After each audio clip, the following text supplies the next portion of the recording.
go ahead and get started. Welcome everybody to the August 30th edition of DEKALB Asgrow Current Agronomic Topics, DCAT. Appreciate you joining. As usual, we appreciate questions. We work better from questions, so feel free to come off mute and ask questions or go ahead and put them into the chat. We've got a few slides, but relatively limited overall information that we're going to cover, but we'll jump in and then cover a few different things, especially that are happening right now, and a few things to look for coming up in the future. Anything else you want to add, Paige, before we get going? No, I just want to reiterate, if you got any random burning questions, please ask. It's fun to have interaction. So yeah, let's get started.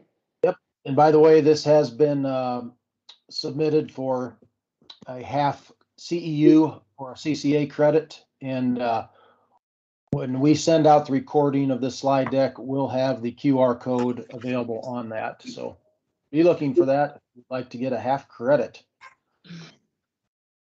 Hey, they all add up. Oh, yeah.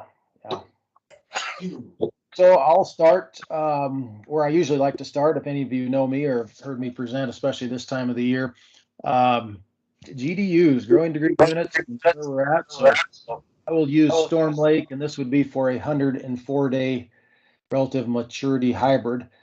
So we've actually gained over the last week, which is interesting to see. But for those of you that were out digging roots or looking at corn, doing whatever last week, you definitely felt it. A lot of heat, and especially a lot of evenings that we didn't cool down. So we continue to run ahead from the 5th of April planting date, running 184 GDUs ahead.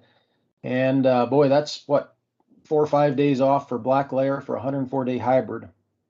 And that's running right at 2 weeks ahead of the long-term average. From the 26th of April, 3 weeks later planting date, we're even more ahead, 230 GDUs ahead of the long-term average.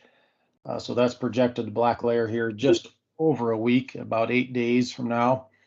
And that's running a full 16 days ahead of the long-term average for black layer. So we've seen it all season long, but actually, as I've been looking, this is about as many GDUs ahead of average that I've seen all season. So I think that's interesting to note. And of course, without moisture, in a lot of cases where we didn't have moisture last week, having that kind of heat was not good, fairly detrimental, moving the crop along a little quicker, but also was causing, I think, some shallow kernel depth and pushing the milk line a little faster than what we'd normally like to see. Hopefully now most areas have moisture, and it looks like the projected temperatures over the next 10 days, 2 weeks are fairly mild. So that should slow down our starch accumulation and hopefully add a lot of weight. And if we can extend the black layer date actually from this point with cool weather, it would be a good thing. Yeah.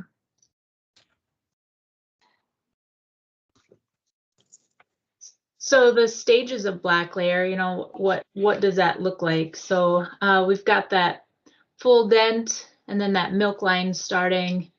Right now, I have seen a lot of fields at that half milk line, but yes, some of those early hybrids are moving along and have found some at black layer. So when it does get to that black layer piece, the corn is 30% moisture. And then it takes about 20 days from the milk line to drop from that outer edge of the cap to the base or the tip of the kernel. So move along quite quickly.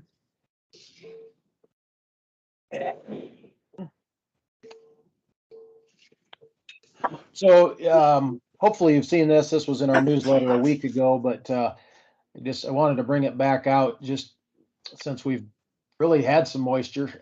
In fact, you look at the beginning of dent, which we're past that stage in most cornfields, but we need about 6 inches of moisture to really finish it properly. And it was interesting, at least one location I was at last week for a field day down in Plymouth County, the entire growing season, that location by Kingsley had received right at 6 inches of moisture. And now there's areas that have received practically 6 inches over the last 3 or 4 days, or especially over the last week. So we've kind of doubled the amount of rain from the total growing season, at least for that location. So I guess knowing that we need 6 inches to finish, is that 6 inches going to be enough to do it? Obviously, for some places it was too little, too late. If we had any sort of compromised plant, in other words, if that ear had already drooped down, if some of the stalk was starting to get soft, starting to shut down, that factory has been compromised, and it's not going to utilize this moisture late season as efficiently as what it could have 2 weeks ago. Obviously, if we still had a good green plant, if we were healthy, really hadn't shown much firing, should be able to utilize the moisture that we've got here in the last several days. It still always amazes me how much yield is yet to be gained when we're even after dent or when we're bringing that starch line down. And same thing on soybeans. Soybeans that hadn't turned color were still in the R6, which most fields other than light ground or some stressed areas were still in R6 late last week. So hopefully they're able to utilize that moisture real well and increase our seed size. Of course, part of the stress that we're seeing in soybeans was not just from light soil or lack of rainfall. There certainly were some other things going on. Paige, you want to talk a little bit about what some of those things are? Yeah, I would say the past a good 3 weeks, Jim and I have gotten quite a few phone calls. That characteristic as far as the leaf symptoms that looks like SDS or brown stem rot. What is it? What's going on out there? To back up a little bit, I started getting some phone calls too in July on some funky things going on in the soybeans. And I did send in samples to the diagnostic clinic and was finding fusarium. So there are some root rots out there as well. And so looking at this, just keep that in mind. But looking at this slide, some characteristics to remember. SDS, yes, it has similar leaf symptoms as brown stem rot, but the leaves hang on with SDS. And then you see more of the cortex browning, that more harder type part of the stem, and then also that blue-gray fungus on the roots. And sometimes as the season progresses, you can see that a little more, but I have been finding quite a bit of that blue-gray fungus on the roots. So when it comes to brown stem rots, the leaves fall off the petiole, and the pith browning, the inside of that stem there turns brown, and the pith really pulls apart once it gets severe. But with this being said, there are a lot of root rots going on in the soybeans, and Phytophthora root rot they're also finding in these situations as well at the Iowa State Diagnostic Clinic. So, in past years, I've seen some soybeans that have really high scores for SDS, for example, and sometimes we will see in severe situations that we can have SDS pop up. And then in also situations too, depending on what's going on in the field, it could tolerate and yield through the SDS. But just know these are some of the things that are going on out there. And more so, we are finding a lot of Phytophthora root rot, some fusarium, like I said early on. But One question or one comment that I got, Jim, quite a bit. My gosh, I have spider mites and, SDS or white mold. What's going on? So, I mean, you can add to this too, but I really think, the dews, the high humidity, the fog that we experience quite a bit of, that really early planting, the drought stress compounded things. So there's a lot going on out there to stress that plant. Yeah, like we talk a heck of a lot in our world of agronomy, stress on top of stress usually makes conditions worse, because even a plant that's under dry weather stress is still stressed for some of these diseases that you typically think of as wet weather, like Phytophthora and SDS. So that plant's already compromised. It can show the symptoms worse of SDS. So Paige, with it being dry, what's your take on why we're seeing some widespread SDS when most people would not think this type of year would show anything for SDS? One of the main questions that I ask is planting date. And I have definitely seen that trend earlier and earlier, especially this year. But I think a lot of it has to do with the cold soils that we had. The seeds definitely sat for a while in those cold soils before it got germinated and going. I think that could definitely be a piece of the puzzle. What else do you think, Jim? Yeah, I think that's a key part of it, just the fact we were below ground for a long period of time. And when you mentioned about the tolerances among varieties, when they're below ground or when they're at that early stage, when the Fusarium fungi can infect the plant, tolerance of the plant or the root or the rating does not matter one bit. Just like most diseases, it's still about the environment, and then the rating will make a difference on how much of the toxin will show up in the upper leaves, or how quickly it spreads throughout that field. So I think we really had a window that was very favorable to infection this year, not only for SDS, but I would say brown stem rot and several other diseases early in the season. Yeah.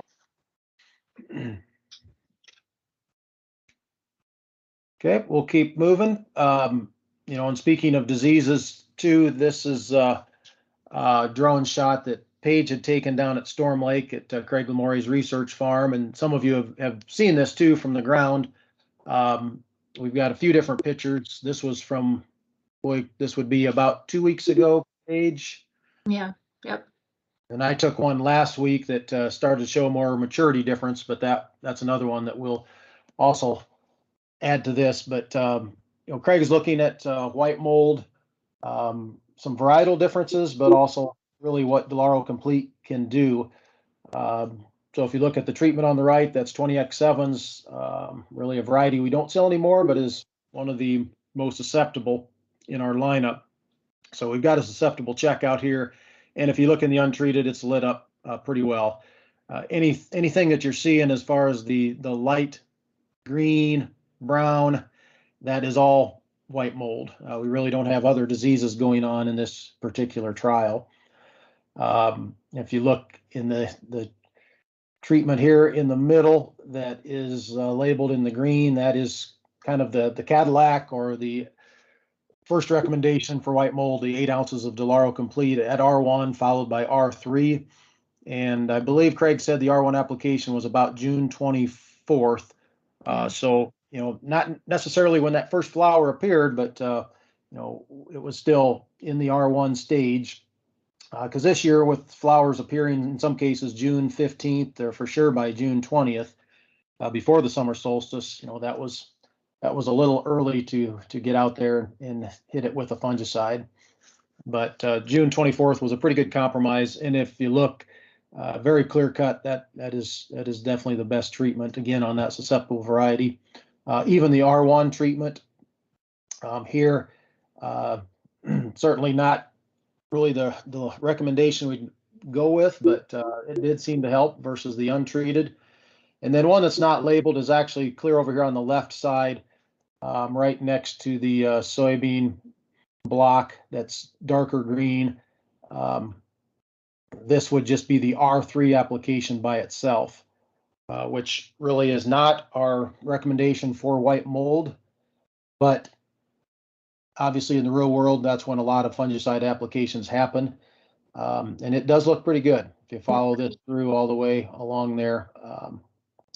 R3 by itself, and we've seen this actually 2 years ago. Craig had the same study at this same site, and the R3 by itself also looked decent. It's all comes down to the timing, and I think this year white mold did come in a little bit later than some years. In some of the worst years, an R3 application is definitely on the late side to help us out too much with white mold.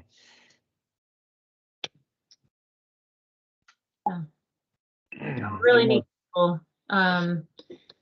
Great visual, great learning tool right here. So that's pretty cool that it turned out this way. You know, not every year we can get things to turn out like we want, but this is pretty neat. Yeah, usually you're guaranteed to not get white mold is to put out a white mold trial. So right. Once in a while it does work.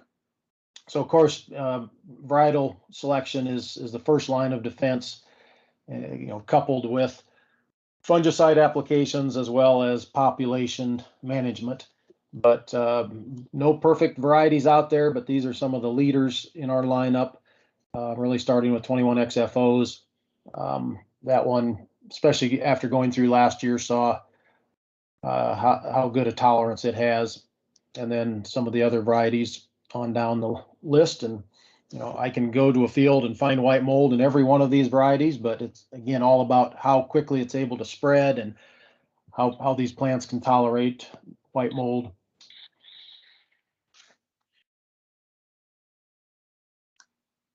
Same goes for SDS, as far as, how well it can tolerate it and hold on and grow through it, how quickly it progresses. But, 21XFOs, again, kind of our trifecta bean. Yeah, it's got some pretty good tolerance there. But I have walked some fields of 21XFOs, got a little SDS in it, but 24XF1s,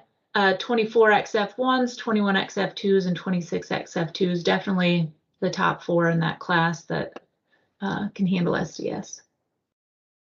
And these would be the varieties that are really rated the highest, either a 3 or a 4 in our lineup. We have a number of varieties that are at a 5, and a lot of times we can get by with a 5, especially if it's not a heavy pressure field, or if we're using Olivo to help us out. We do see benefits out of Olivo with varieties that are rated middle of the road.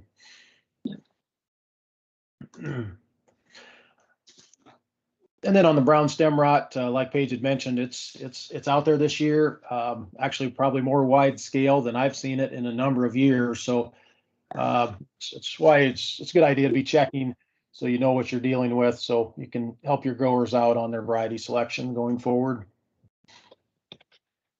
And across the board, we're sitting in a pretty good situation. A lot of 2s and 3s on brown stem rot tolerance. Yeah. What about corn, Paige? You see any diseases in corn? I have walked a few fields, a few plots that didn't get a fungicide. There's not a lot of disease going around, but I did find some northern corn leaf blight last week, just a random plant here or there, but it's been a low disease year. I saw some come in a lot early on, a little bit of eye spot and common rust, but it didn't really transpire into much. So. Yeah, I would have to say one of the lower disease years I've seen, especially in the western half of northwest Iowa, for obvious reasons with lack of moisture. But we have had the humidity, but still seems like any disease that's come in has been fairly late and has not been very serious. Hopefully that helps. In fact, we've got a little bit more photosynthetic leaf material out there, and so we can continue to benefit here late season. We'll talk about stalk quality here in a bit, but higher disease levels, of course, lead to higher stalk rot levels. So I think from that standpoint, from the disease standpoint, the risk is relatively low. This is a picture just showing some field health images. Of course, on the left, you've got the application map with a ground rig, 15 gallons per acre, applied on the 24th of July with DEKALB complete. See the different strips, and then field health image, just about 19 days later, very evident. And interesting to note too, there's two different hybrids. So roughly where that pin is, from that point to the right, this is 5438 in that strip. So if you're looking in the field health, 5438 in general is not going to show, usually does not show dark green or as dark a green compared to other varieties, just because of its very upright leaf orientation. And then from the pin to the left is 5665, which is color-wise darker green, and I think in a field health it's usually going to show it. But both of them show pretty dramatic difference here in the scouting mode on the field health.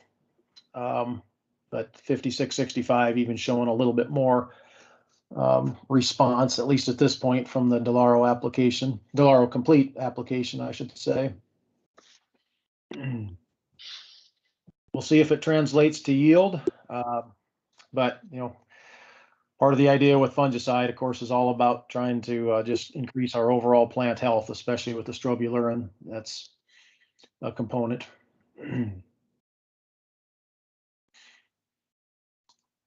We definitely need that plant health side of things. A lot of years with fungicides, I have seen, stalk strength increase, ear retention, all of that good stuff. But definitely now is the time to go look at your growers' fields and, do some push tests and pinch tests. Look at that stalk integrity and that stalk health out there. So every year during this time, getting close to black layer, I like to go out and do the push test mainly, but pick a few different spots in the field, push that plant out, I would say, arm's length away from your body. I would do about 100 plants, go down the line and then go in another area. One thing to remember is, with that test and pinch test, the pinch test is when you pinch that between that bottom few nodes, I would say the lowest node in between there, to see, is it spongy, is it soft, and also splitting some stalks. But, with either of these tests, there's significant lodging potential if 10 to 15% of those plants are being pushed over and they fail your test. So just keep that in mind, making a harvest plan for your growers, putting that one at the top of the list. Every year on average, stalk rot diseases cause about 5% yield loss. That can be increased to 10 to 20% if we have extreme conducive environments. And, this year, we have had drought stress. Some of these plants didn't get the proper nutrients pulled in. I've seen a lot of great corn out there, despite the stress that we've had. But just keep that in mind. And then also a few other things. I did have quite a few situations, fields that I looked at where there's shallow planting. Jim and I have had a lot of corn rootworm pressure in our fields, in our area. And then I see some on the call today that have had some hail this year as well. So all of those situations definitely can contribute to stalk rots or, plants not hanging on long enough and whatnot. So get out there, do some push tests, help out your grower.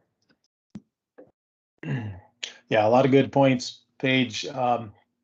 So What are we looking at in this picture? Is this something in particular that you can separate out between maybe an actual stalk rot, like an anthracnose stalk rot, or how can we separate between, say, drought stress or anthracnose, or do we need to separate that out?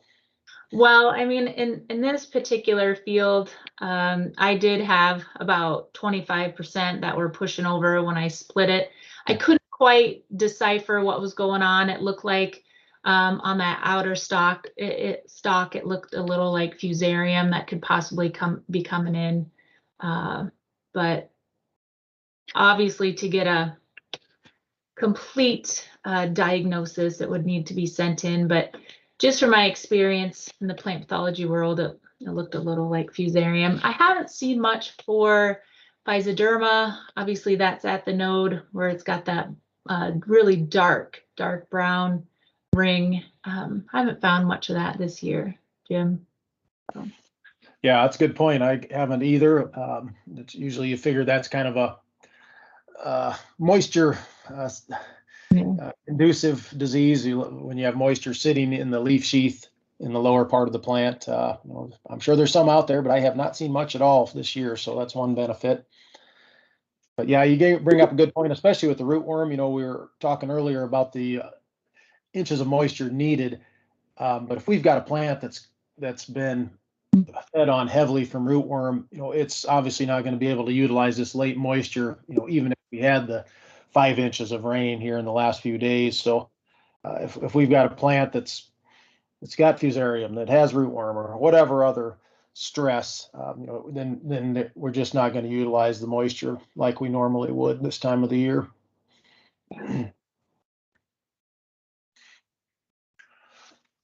So any ideas to help increase standability, Paige, especially coming down the road? Definitely short statured corn. One thing that we need to remember with this, one simple word or pay. So protection, access, and yield. So definitely that protection piece is going to help with green snap and standability. We've seen some great things this year with short statured corn. Yeah, and I know some of you got wind and hail over the weekend, including Craig Lamore. I see he's on the call down at Storm Lake.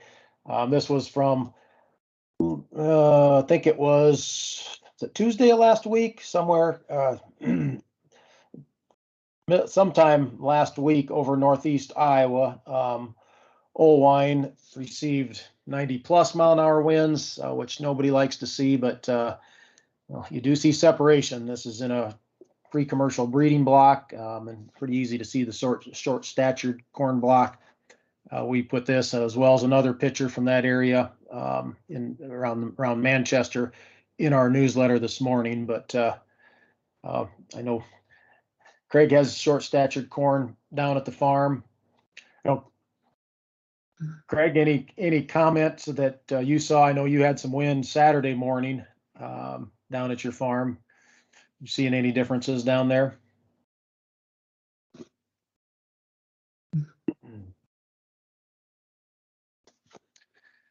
Well, if you're talking, Craig, you're on mute. Maybe I thought I would throw it to him, but he might have left the screen and went to get a cup of coffee. Could have. Or, yeah, looking at his fields. He's always in his fields. Well, that's true. That's true. But I know he was texting us Saturday morning that he was seeing some differences with the winds, and of course short statured corn took it pretty well down there. Yeah, that's what it sounded like. Well, hey, that's what we wanted to cover. I know we're at 8:30, but we are glad to stay on, especially for those that have questions or comments. I guess I'd be real curious with the storms over the weekend if there was some major damage or what people have seen or heard of so far.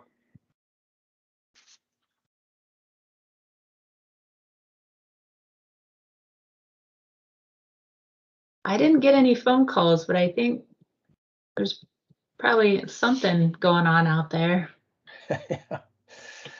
Yeah, we had plenty of thunderstorm warnings, and I know Lyon County had a few areas with hail and wind, and others too as well. Yeah, yeah. What else, you guys? Any other questions and comments? What you're seeing or what your growers are calling in about?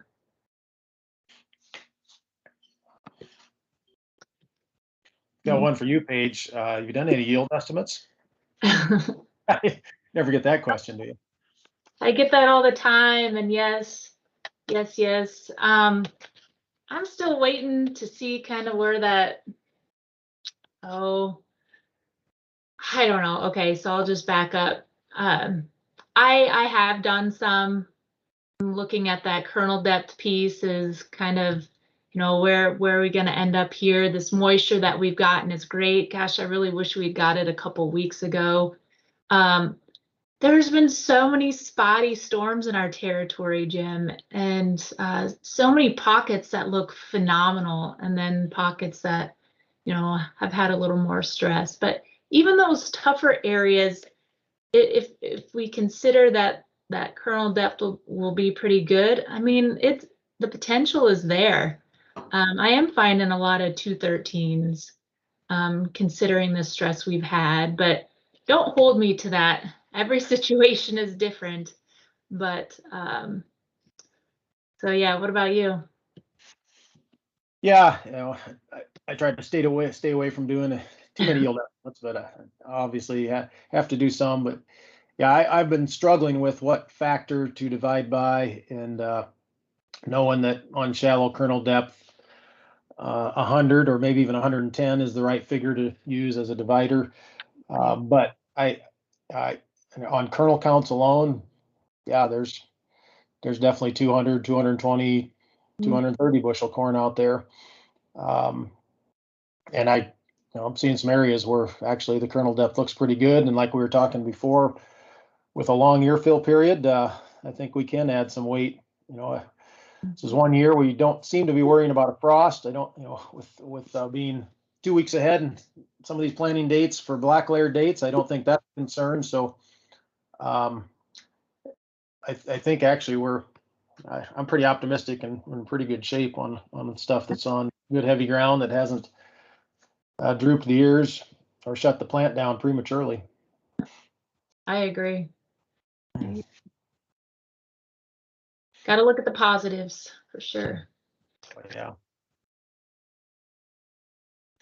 And then on beans, usually I don't take the half a day to do a yield estimate by field. When I first started in the industry, I did that many times and didn't work out. Beans are a tough one, yes. Yeah, you can literally take half a day and it's still a guess. Get closer by eyeballing.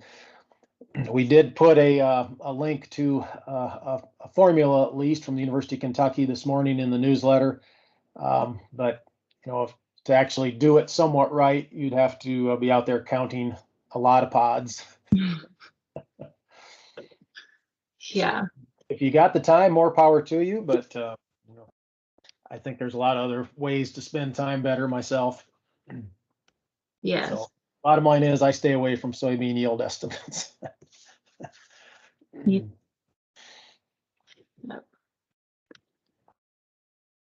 Well, anything else?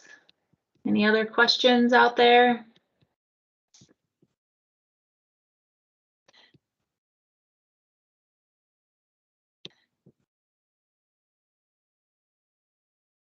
Well, I am not seeing anything in the chat, so. Awesome. All right. Well, thanks, Paige, and thanks to everyone for being on. And again, we'll send out the recording and be able to get your CCA credit from that. Sounds good. All right. Take care. Thanks, everyone. Yep, have a good week.